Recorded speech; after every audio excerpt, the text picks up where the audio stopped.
CR, my friend, thanks for taking out time and doing this podcast with us. Really appreciate that. Not a problem at all. Happy to be here on the Send Dudes podcast. Thank you for having me on today, Nishmeet. The honor is all mine. So before we move on to the more interesting esoteric stuff, for the people who don't know you, well, most likely everyone who's attending this podcast knows you, but for the people who are unaware of who you are, would you like to share your story that you shared with us? Because what I feel is the story alone can help a lot of people who are stuck in stages that you were stuck in at some point of time in your life. Yeah, no problem at all. Sorry, I just choked on my water there. So, the story is convoluted or complex, I guess, a little bit.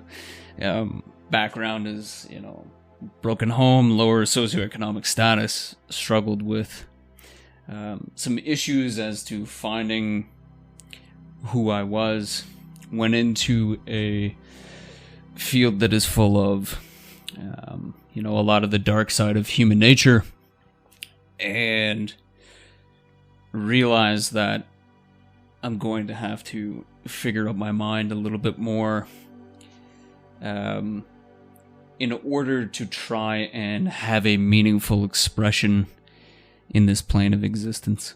And what was the point in your journey where you thought that it's time to get into self-exploration? Was this any specific event, or was it a series of events that led you towards this path? I think, like anything, it's probably a series of events that lead up to a singular event that maybe pushes you in a different direction. Kind of that, metaphorical fork in the road. Do I continue down the path that I'm on right now, where things don't feel very aligned, or do I explore another path?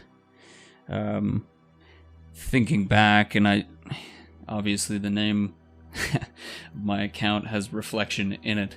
I tend to do a lot of reflecting, and even as a youth, I tended to entertain a lot of these philosophical ideas or seek these moments of beauty.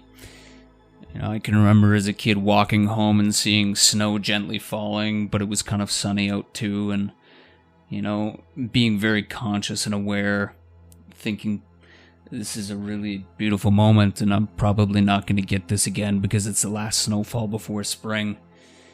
So I've always kind of had that piece to myself, but it seemed more and more to be subverted by, a school system, get a job, more and more events happen through your life, and you kind of forget those moments of, let's say, true conscious expression or true awareness, at least the way that I perceived it. And for me, it was a kind of a collection of events that had led me to realize I'd become, cynical and not who I once was. And, I'd let my mind kind of dwindle from what it once was. So, I think a collection of events leading to a single point where I just hadn't seen enough, which then led me inward a little bit more. Yeah, judging by the characteristics that you told about your childhood, I come to the conclusion that you've always been in touch with the universe more than a lot of people, more than the majority. You've been very conscious and aware of your surroundings. It always puts a smile on my face, like the way you described the snowfall and the sunlight. It's beautiful. I appreciate that. Yeah, it was, those simplistic, seemingly simplistic moments where you realize, like, hey, I'm truly alive. And I'd felt I'd lost touch with that, especially who I was when I was younger. And I needed to kind of reclaim that because I'd gone down a much more, traditional scientific path.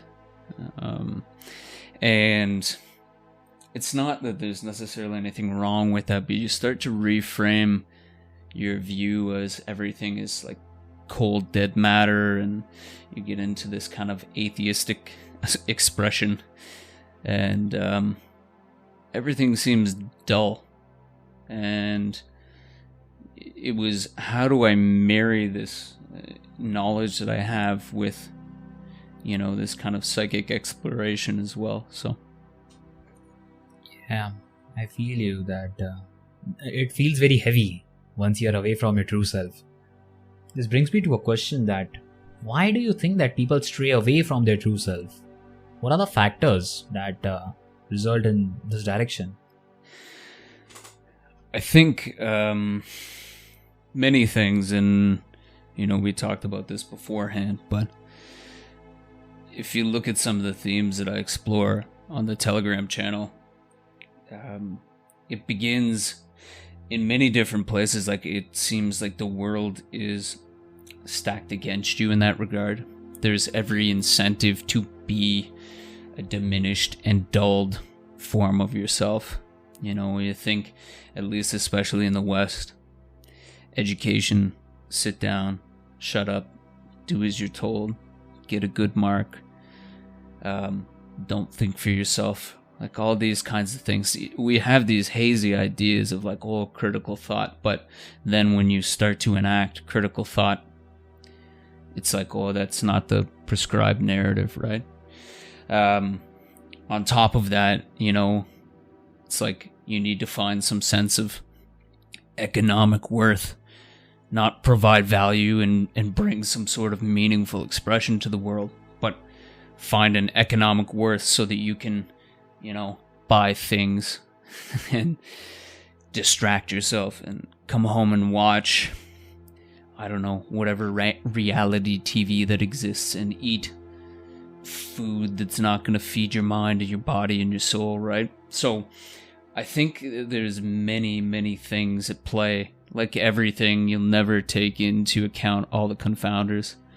And to me, it's almost like an incentivized system to be unaware, because when you start to enact this awareness, especially with those around you who are very unaware, a lot of times they reject the ideas that you're putting forward, or reject these notions of higher conscious function, because it's been so beat into them to dull themselves, right? So I definitely think that's a big part of it, that social conditioning to decrease your vibrance. I think a lot of this has something to do with the increasing importance we give to science. Because I think science is very limiting belief. If you are judging everything from a scientific point of view, there are a lot of things out of human understanding where science is yet to reach. And if you're purely judging every situation from a scientific POV, then you're definitely ignorant of a lot of stuff, a lot of phenomena that are happening in the nature. So I think, society governed by science alone, this has a huge part in this thing. Before you carry on, I think you raised a really good point, which is it's almost as if science has become a new religion, right? And we've obviously seen that play out over the last couple of years. And it seems like a lot of people who, subscribe to the scientific only model of how things are, which you said is very incomplete in the way that it describes many things.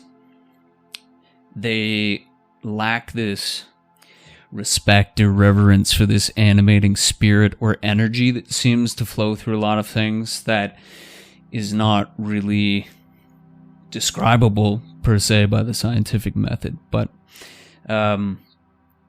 it just seems a very incomplete and cold and dead view of things, and it's done wondrous things, and I respect a lot many scientific minds and even scientific philosophers of the past. But it seems in modern science we're lacking this almost philosophical quality to a lot of the things we do. Try and press forward in the name of progress all the time, but what is progress? And do we ask why? Like, why are we doing this a lot of the time, right?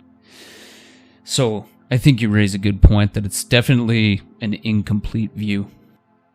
Well, people don't even understand what science really means, because science as of now, what is the socially accepted thing about science? That it is concrete, it is only facts, it cannot be challenged. But I think falsifiability is the essence of science. If something is not falsifiable, it's not a fact. Yeah, no, I agree with you. So I think asking questions should be a mainstream thing that is not allowed these days. Yeah, and that's where it bridges into the religious aspect, because then when you ask questions, you become the heretics of the past, right? Those who questioned religion, who were burned at the stake, which is what we see now in modern science.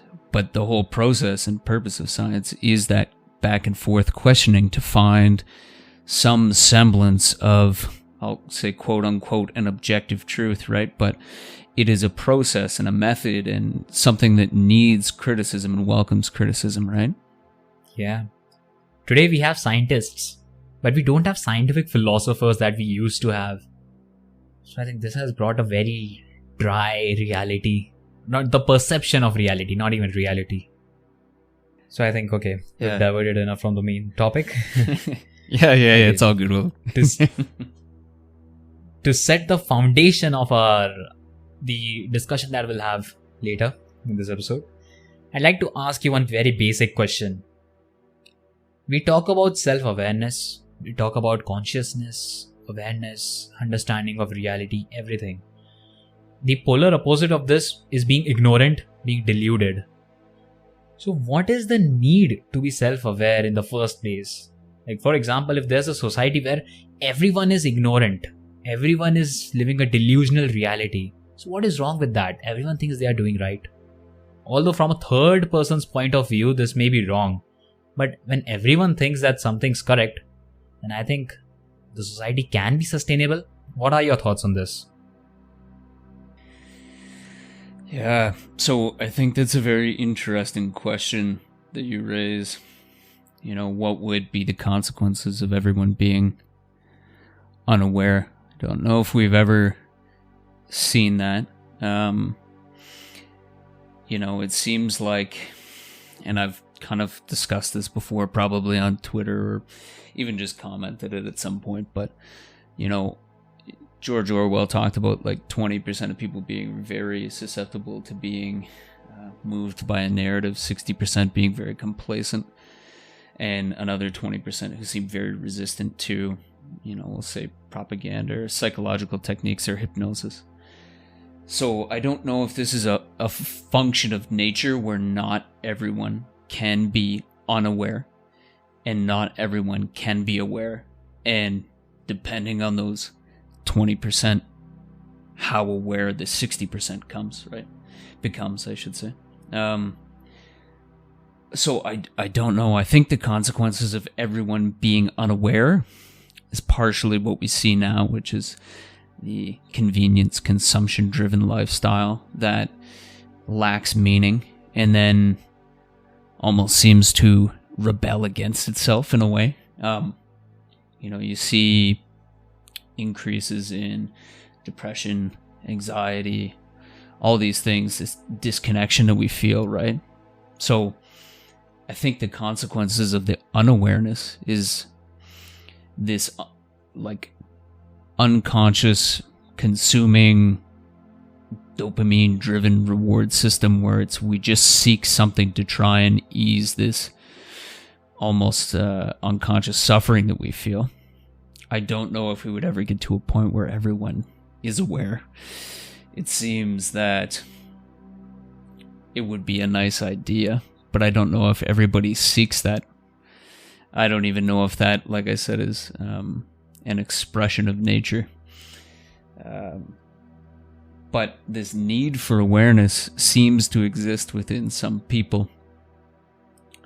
I don't know why, and I don't have any, you know, formal training in spirituality. I haven't gone to, you know, these big gatherings, anything like that.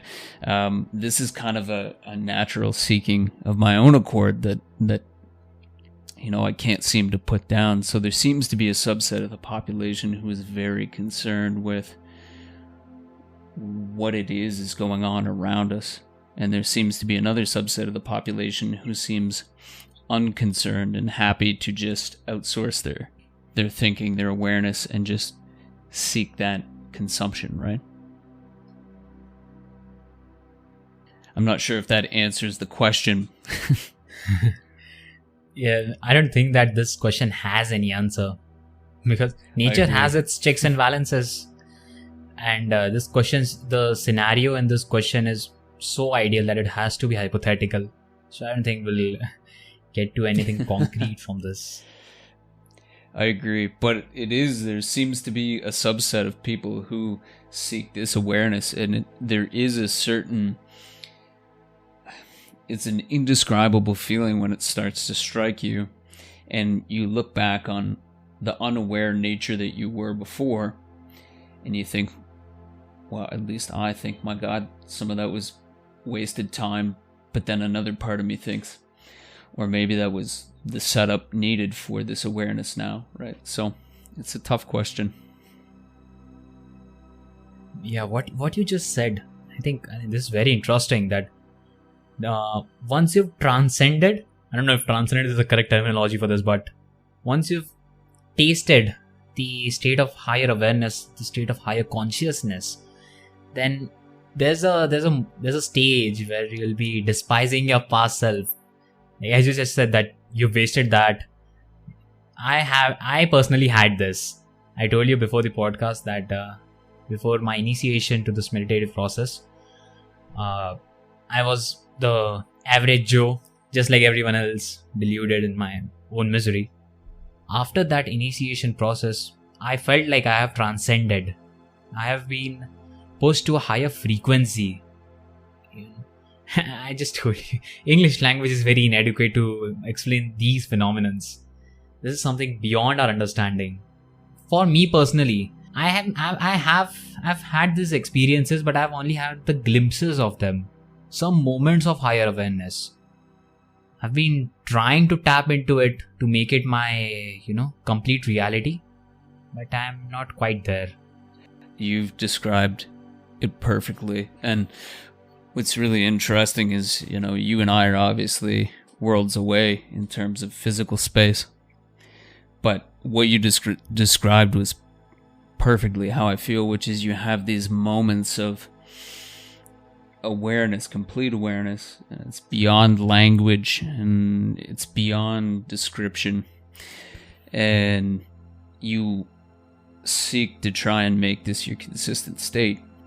But I don't live in a Shaolin monastery. Not that I think that's a prerequisite, but I don't have as much time as I would like to dedicate to that. So there's this confliction, right? Like you said, I would love for that to be my state consistently.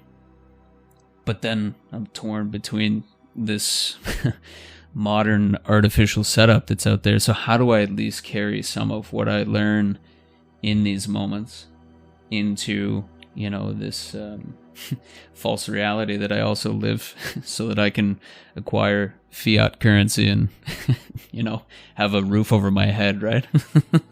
True. It's such a strange situation. I'll tell you my personal experience. Mm-hmm. So I was initiated on 31st December 2020. Okay, so that past year. So in the initial months of 2021, I consistently was in that higher frequency zone. Everything was happy. Everything was ideal. I was grateful for everything happening to me. But slowly, as I had to enter the world to do certain tasks, and that, I think I have had a spiritual disconnect with that self. I'm trying to tap back into it, but see, I've seen both sides of this. So before that process, I was the average guy. Just after that process, I had the higher stages of awareness. I've had this feeling, and again I was going back to that average stage. So since I've had the taste of this feeling, I felt like my existence was very heavy for me. It felt like I am carrying a load everywhere I go. This doesn't really feel good. I think that's a good point as well, as sometimes you fluctuate between that higher and lower state. And when you're back in that lower state, it's more disheartening than it was previously. Because previously you were unaware. That's precisely it. And it's, it's like a function of, you think about like an opioid addict, and when they get sober and then they relapse, it's a much worse experience in that relapse. And that's potentially sometimes like either prior to that relapse or during that initial relapse is maybe when someone would commit suicide. And it's that awareness that they had escaped, and then now they're back in this lower state. It seems there's something in us, especially our consciousness, that seeks that higher state. And once I think I wrote this in the Telegram, like once that awareness has been developed, it's not something that you can just shut off. And I know personally when I, like you said, kind of recede a little bit back into that, terperous, lazy state, that I am more aware of how bad I actually feel, right? So, it's much worse when you do that backslide, right? Yeah, that's exactly what I'm feeling right now. I'm trying to tap back into it. I will do it eventually. Okay, see, right now you just said that there is some consciousness within you that wants you to develop that awareness to reach that state of consciousness. So I'd like to ask one question, that you have to develop this awareness, or is it already within you and it is hiding somewhere due to maybe the societal conditioning? Like you are born with a higher level of consciousness and then slowly it degrades, and then you again have to tap back into it through spiritual practices. Or it doesn't even exist in the beginning and you slowly develop your way to it. That's a really interesting question. I think it is something that you begin with. Now, what degree that exists within everybody, I'm unsure. I can only recount my experience and what I think about it, and what I've even observed with other people, maybe even ones I've known since childhood. They seem to have this uniqueness, where I even had this uniqueness, and all these interesting, fantastic thoughts and ideas about what the world is. And slowly you can see that confined over a period of time. And I think unless there is some big event where you have reason to seek this out again, that sometimes it can go, undiscovered for long periods of time. Because I know certainly when you can feel these higher states of awareness, that it does almost feel, to me, and again, this is a subjective personal experience, feels almost like a memory from childhood of who you used to be before all this corruption or distortion happened. That's just how I view it. I'm not sure your thoughts on it, but that is my assessment. I exactly know what you're talking about. It's crazy.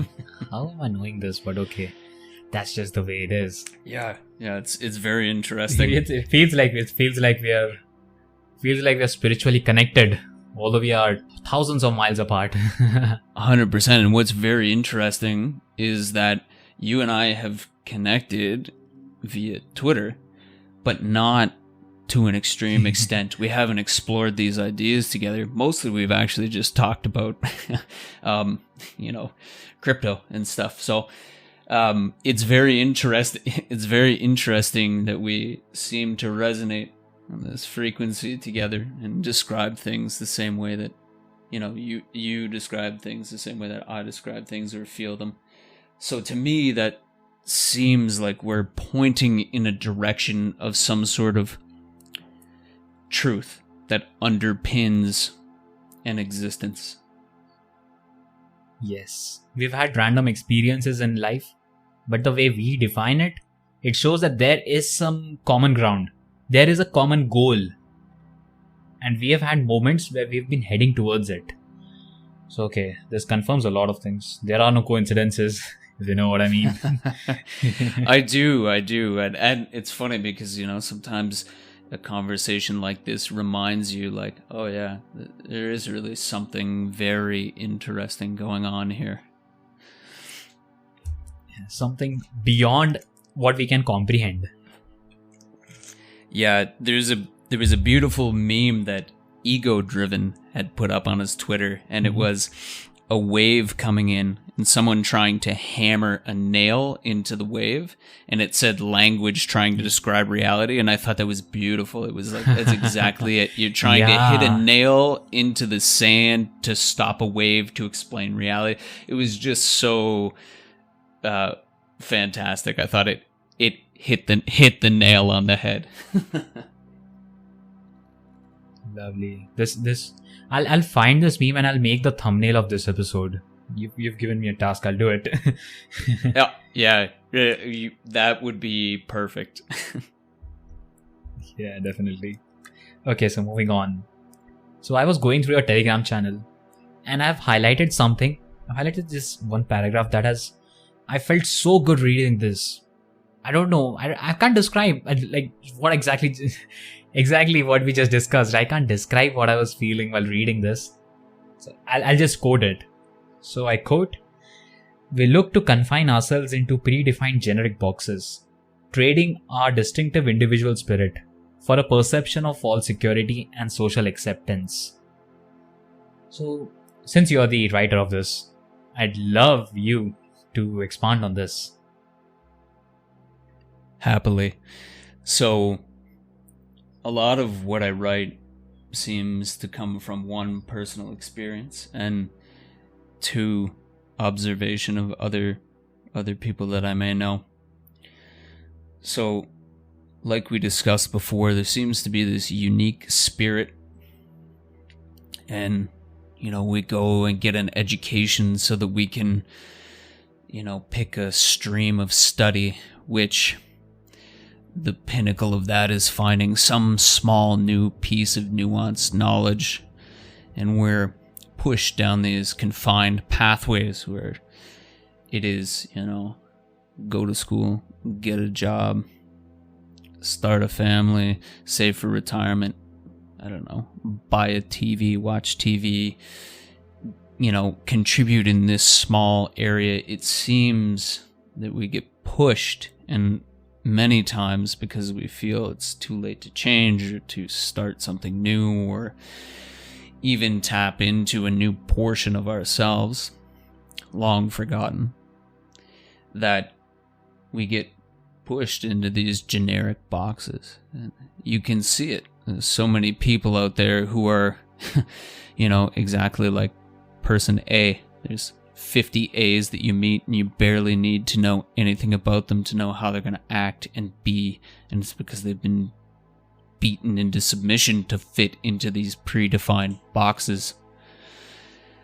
So that's kind of something that is how I describe it, and again, the theme to this seems to be an incomplete description of language to capture a feeling. And sometimes I write this and it's something that I can feel. It's not even necessarily something that I'm actively engaging with and thinking. It's just expressing itself through me from some of the experiences I've had in life and some of the observations that I've made in regards to others. But I'm glad that passage resonated with you. Indeed it did. What you just said, it reminds me of a quote by Naval Ravikant. It says, "The overeducated are worse than the undereducated, for they have traded the common sense for the illusion of knowledge." Yeah, it's like trying to view a beautiful work of art through a microscope. They've got this very narrow frame, and they're an expert on, the right corner of the smile of the Mona Lisa. But that's all they know, and they can't see the full image, right? They can't see the bigger picture, the grand scheme of things. Wonderful. Precisely. And everything becomes that frame, right? Like that generic frame. And I'll give you one example. So, certain disease states, certain biomarkers may tip us off as to what that might be. And, this biomarker is the cause of it, right? Or this specific cell. And then they find something else, and they think they have the answer each time, but the only frame they have for that is this causes disease, must treat this to stop progression of disease. But rarely do they ask the question of why this type of cell has, say, run amok and caused the expression of this disease. And the explanation that everybody seems to fall back on is, it's bad genes. Well, why did everybody suddenly develop bad genes enough to need pharmaceuticals for every little thing, right? So, it becomes these are hyper intelligent people, but they have one tiny frame with which they can assess knowledge, and they rarely try and think about things from a different perspective, right? Very true. Wonderfully explained, to be honest. And during this entire conversation, we mentioned your Telegram channel a lot of times.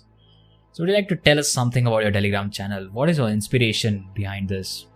Also, I love the format in which you are producing your content. Like Act 1, Act 2, Act 5, the interlude.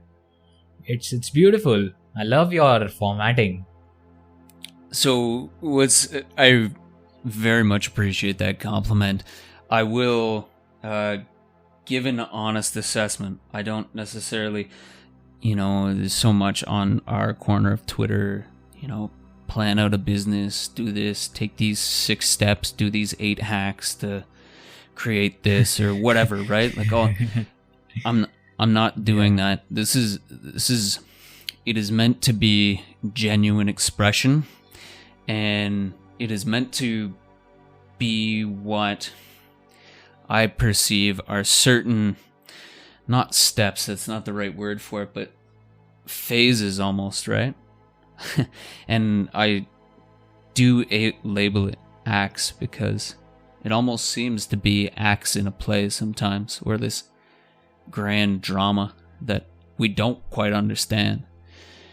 And I'm just trying to genuinely express myself, and there's not necessarily a purpose in mind. I'm just trying to convey my experience so that I might reach other people like yourself. You've read the Telegram and you said it's resonated a lot with you, and there's certain lines in there you say that produce a feeling that you can't quite describe, and that's precisely what I'm trying to do. It's not necessarily an end goal to it yet.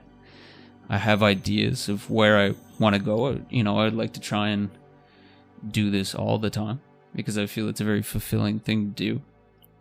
But it's almost, something that I can't quite describe or tell you where it's going because it's just coming from me, and I feel like it's an expression that needs to happen.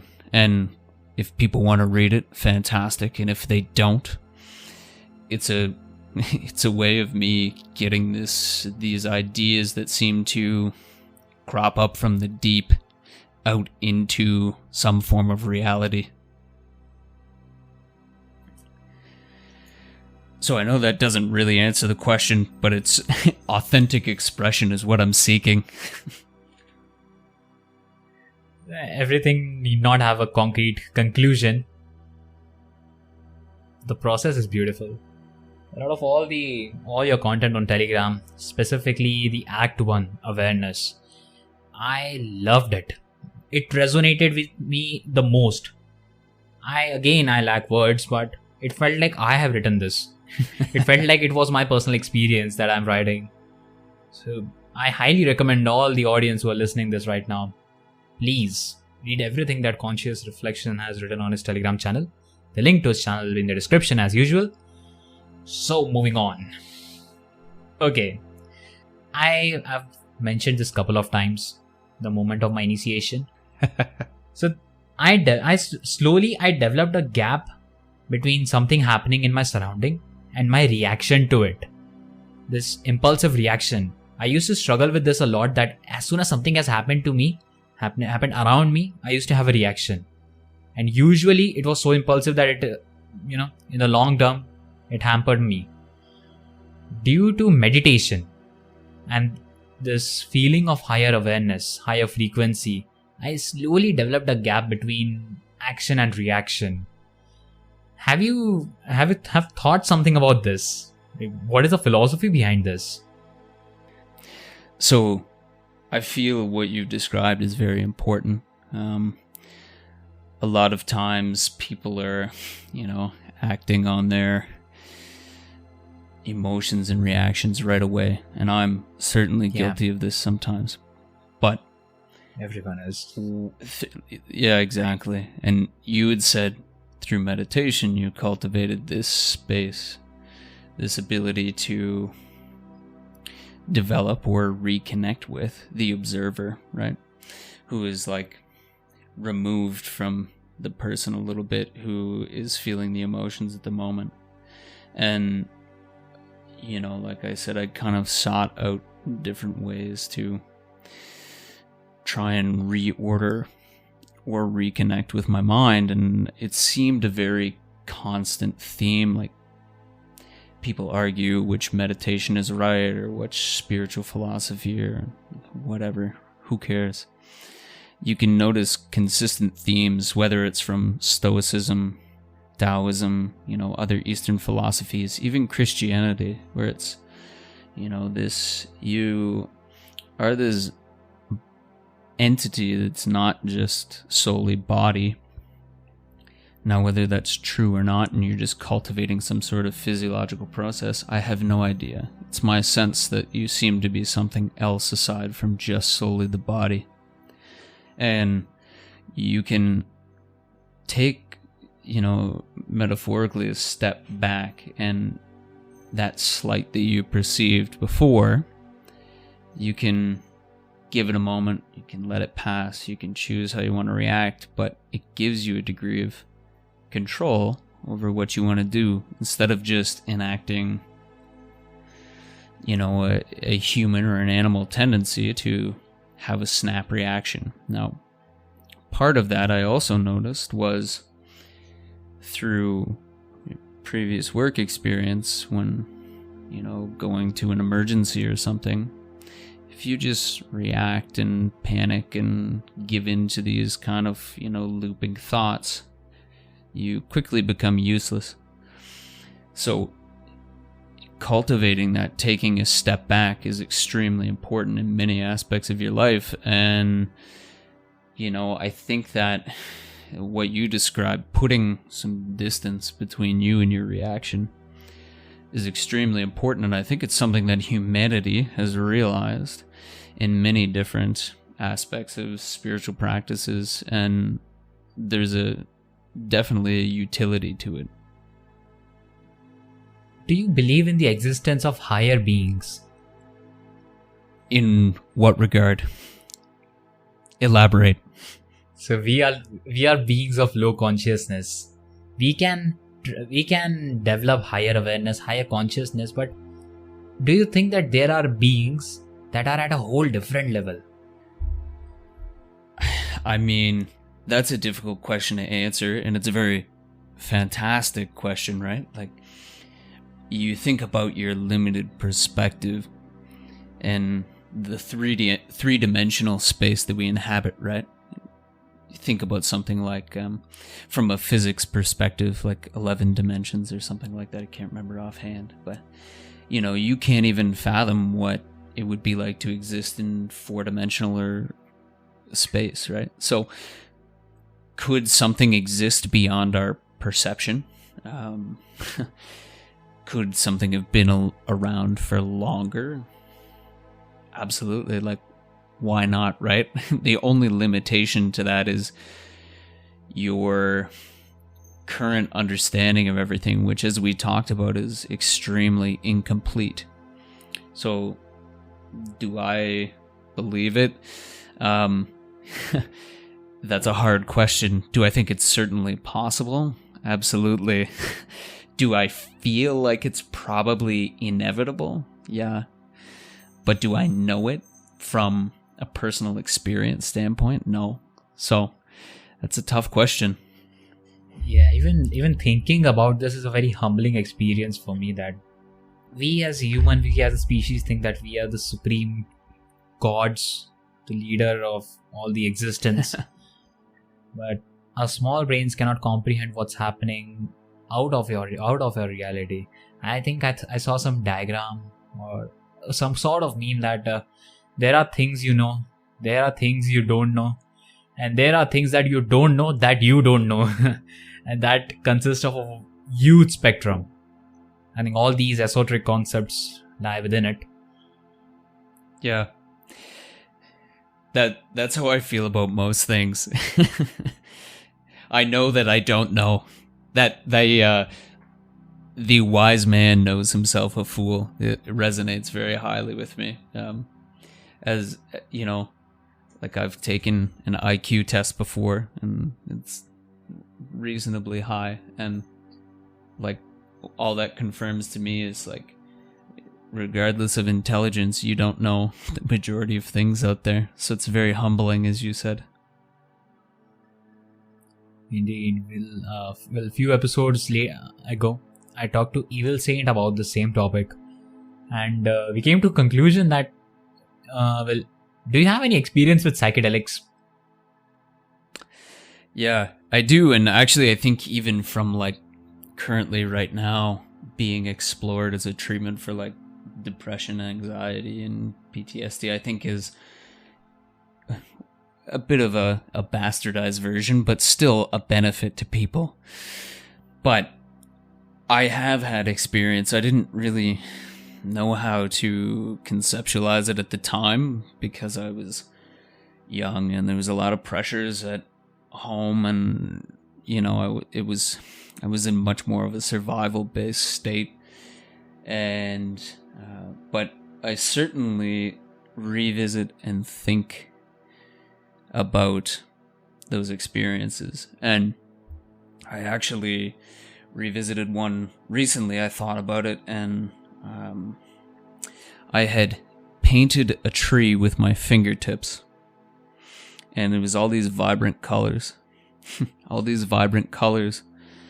And you could see the paints streaming out of my fingertips, and I didn't necessarily understand it at the time, but one thing that's become very important to me is creating. I try to revisit painting when I get a chance. I try to put together presentations where I'm doing speaking and communicating and narrative development. I try to do some sculpting. I do play some music, but when I look back at that now, I think at the time what it was trying to tell me is like, you are creation. You're an aspect of creation that the universe works through to create.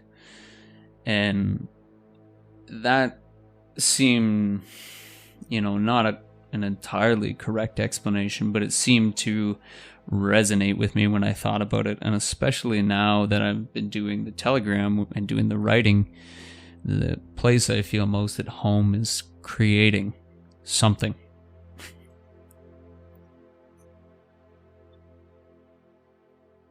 So what do you think is the end goal of all this? Suppose we've done everything we can in our power. We've transcended. We've gone to the highest attainable state of consciousness. Then what? What is the final goal? First, I don't know that I would ever get there myself. I don't even know if that... I feel like that to me, and I've seen a lot of people die. And there seems to be a moment of those who were previously conscious and then not conscious. There's like this glint in the eye that seems to disappear, right? And what is very interesting, it seems to me in that moment there's almost a change of expression on the face. Maybe that is when we'll know what it's like to reach the highest pinnacle of consciousness. I don't know.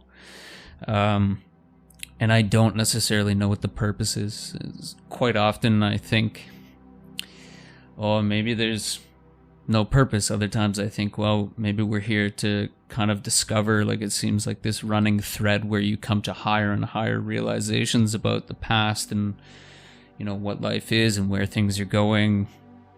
But I don't know what the end goal is. However, for me, it doesn't necessarily need to be an end goal.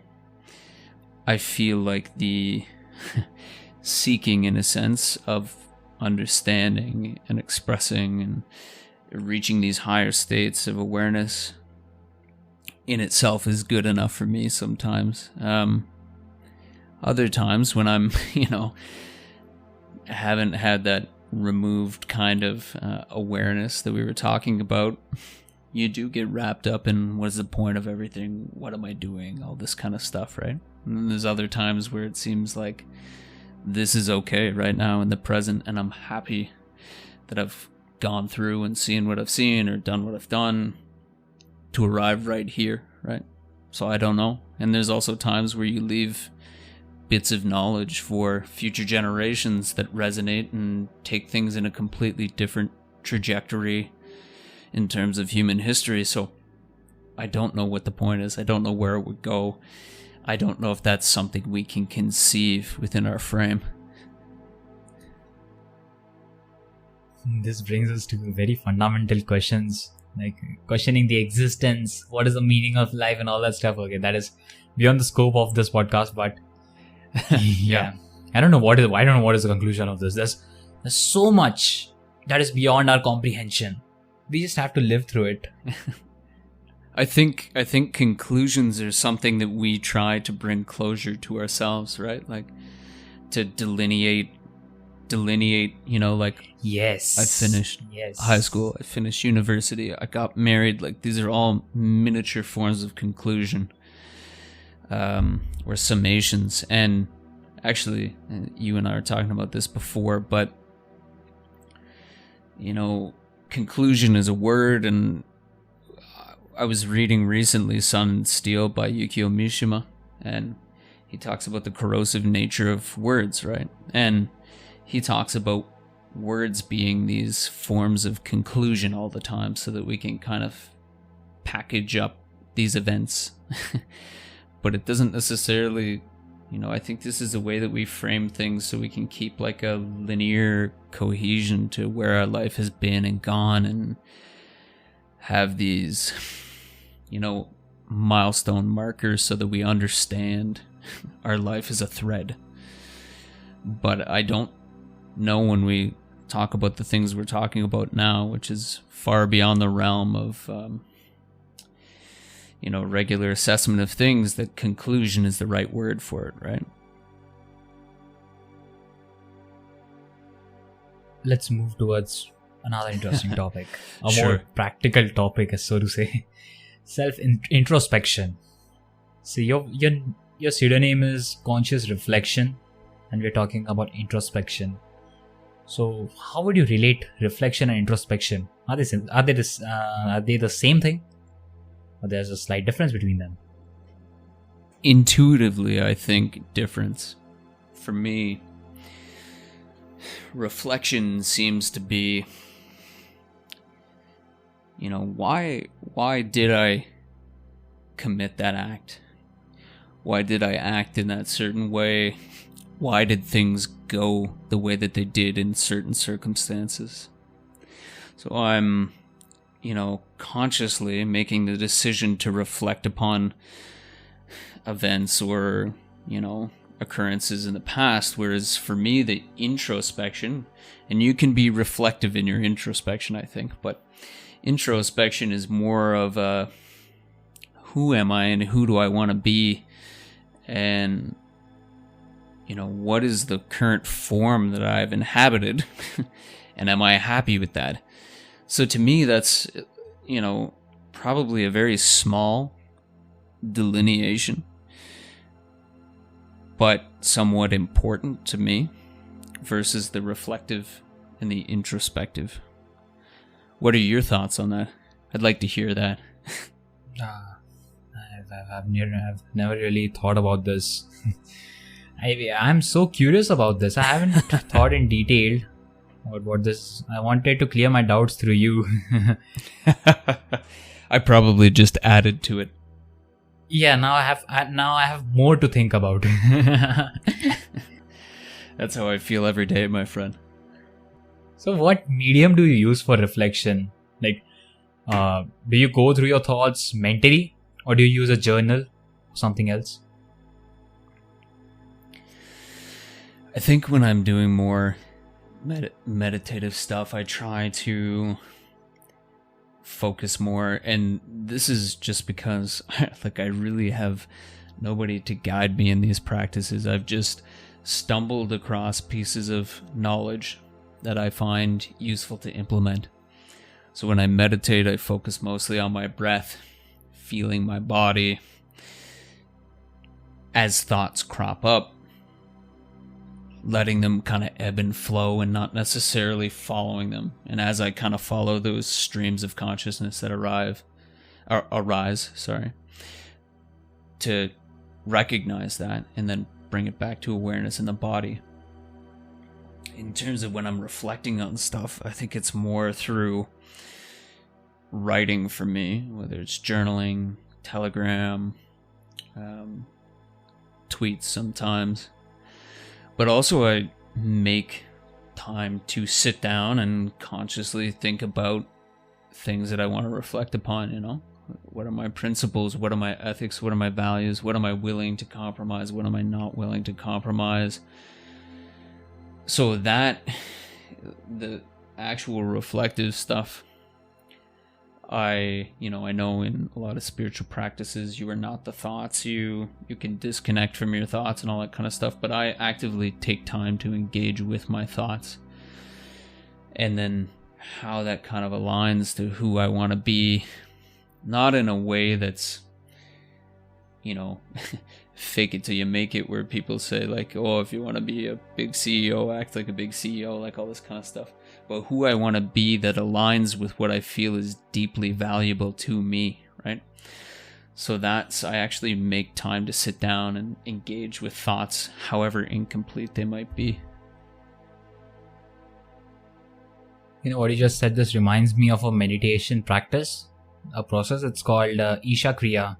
It's by Sadhguru.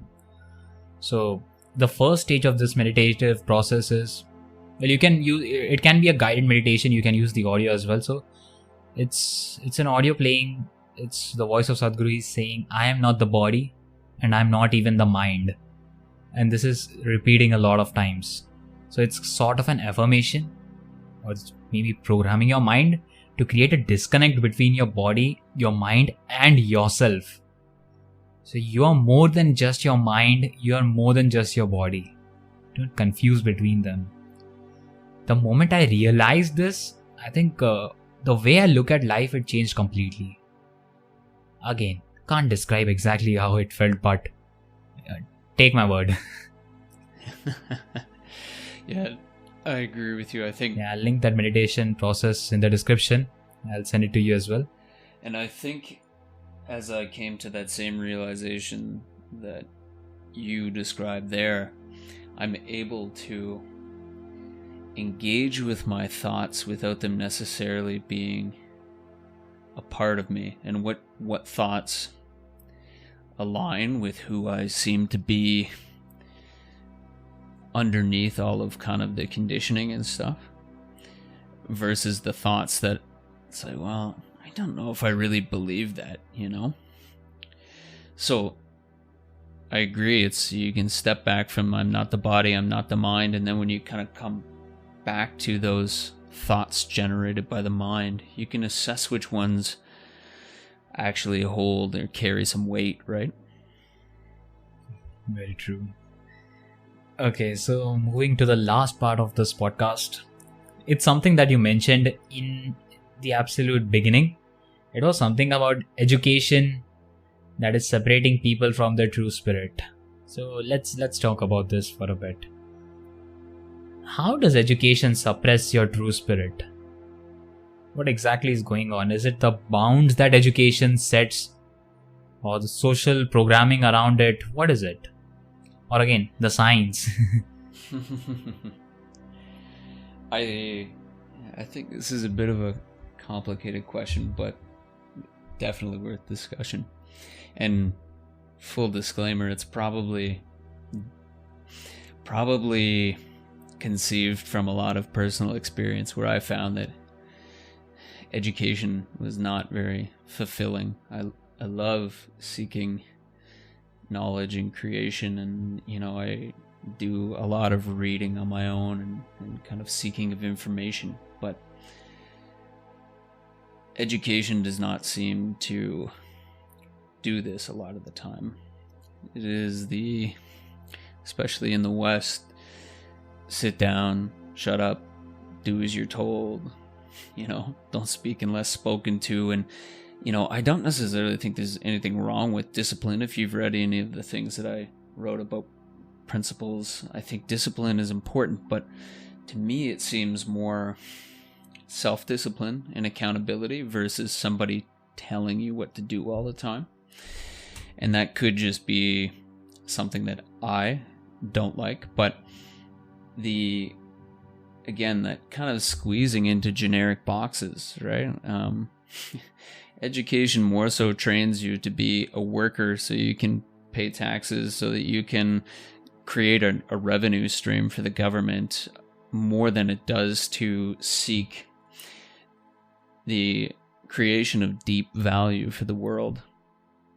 What is it that you uniquely seem to have a sense for?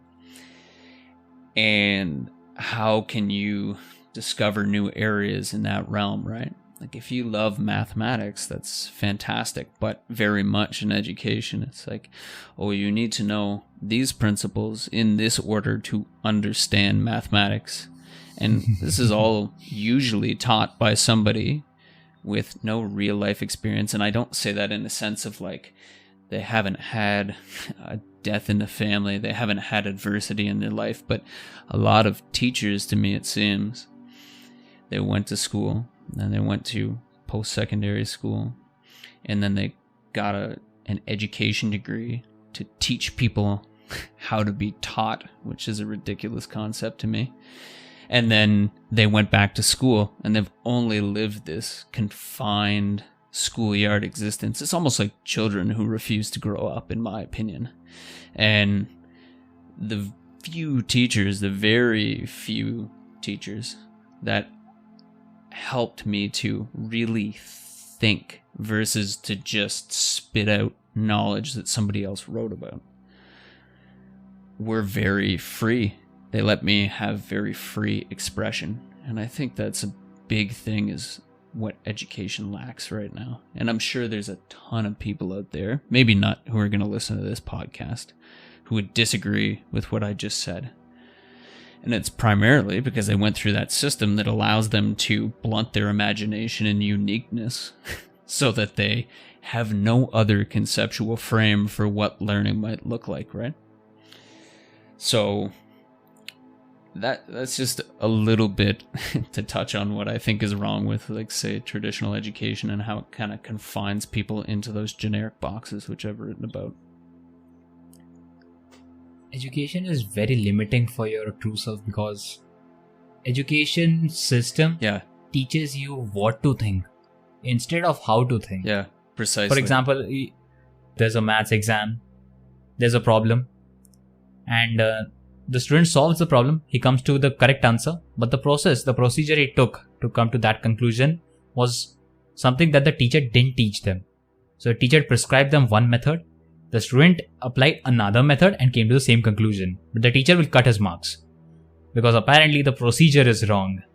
And I think this is just an example, but this same thing can be used in different contexts, and it is happening in the education system everywhere.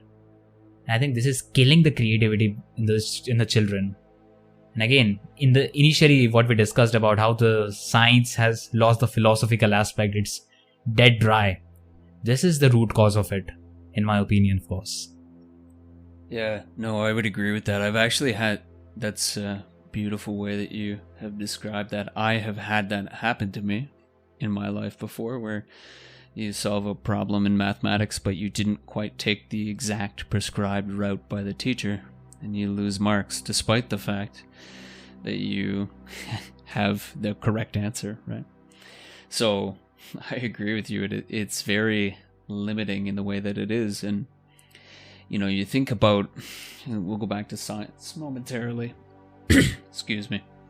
And so we go back to science, and usually the most groundbreaking discoveries are that, hey, here's some money. Why don't you research what interests you? That, again, that authentic expression, right? But when it's, hey, we want you to figure out what's going on in this area, and you're trying to kind of come to almost these predetermined conclusions, and you're working backwards, and you say you're taking into account biases, but you're probably not. Those are usually, you know, the worst scientific experiments, is the ones that kind of come about from this genuine place of seeking for a great mind that is unconfined, that are usually the most groundbreaking discoveries. At least that's what I've found when I kind of think about looking at great scientists and stuff of the past, right? So, again, it just speaks to that you know, imposition that we want to put on children, people to. We almost try to, and I wrote about this recently, mechanize everybody, right? When we look around, we have a very mechanized world, and we want people to be these mechanized, executing pseudo-humans instead of these authentic beings, right? Yeah. Well, see, yeah, this is the end of the podcast. Well, what can I say? This was such a beautiful conversation. I loved it. I'll be listening to it multiple times. Thanks for giving your time. Of course, more than happy to do it anytime. And, you know, I plan to do a podcast of my own. And, you know, we'll have to have you. And that's lovely. Yeah, we'll have to have you and Paths on there as well. So I'll be truly honored. Wonderful, my friend. Greatly appreciated for you having me on here. And, you know, if anybody listens to this, you can find me on Twitter, Conscious Reflection. And by all means, the link to the Telegram, like you said, you're going to post underneath in the description. Feel free to join up and see if it resonates with you. So all the relevant links will be in the description. Thanks for listening. Thank you very much.